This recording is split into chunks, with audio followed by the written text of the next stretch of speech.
En ce dimanche, les catéchumènes vont vivre la célébration du premier scrutin dans leur communauté. Avant leur baptême, pendant 3 dimanches, il leur est redit « Dieu t'appelle par ton nom, il te connaît, il t'aime. Sois sûr de la force de son amour pour vivre en portant le nom de Jésus.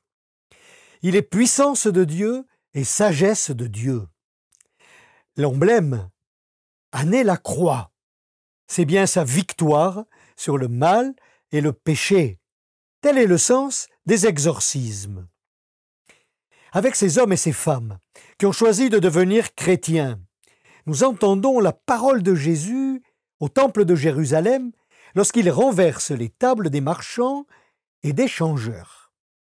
Cessez de faire de la maison de mon Père une maison de commerce. Le temple de Jérusalem était le lieu saint par excellence pour les Juifs, pour le culte à rendre à Dieu.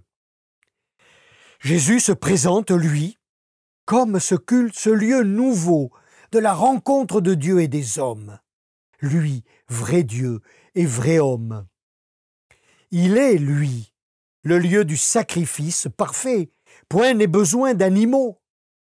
Sa vie est totalement offrande de réconciliation pour Dieu et les hommes. C'est cela que nous avons à découvrir et à vivre au cœur de notre foi. Oui, dans la première lecture, on va rappeler la loi, donnée à Moïse, les 10 paroles. C'était un chemin de fidélité pour le peuple, pour dire son adhésion à l'alliance avec Dieu. Jésus est, lui, parole vivante du Père. Jésus est ce chemin donné par Dieu son Père. Et il nous révèle que nous sommes, nous, baptisés, confirmés par nos vies, temple de sa présence, lieu de son amour, et que nous ne sommes pas faits pour les petits marchandages, les petits commerces, les arrangements qui sont les œuvres du diable et du mal. En nous et autour de nous.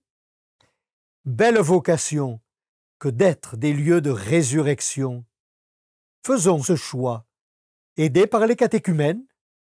Bonne marche vers Pâques et bonne conversion. Bon dimanche.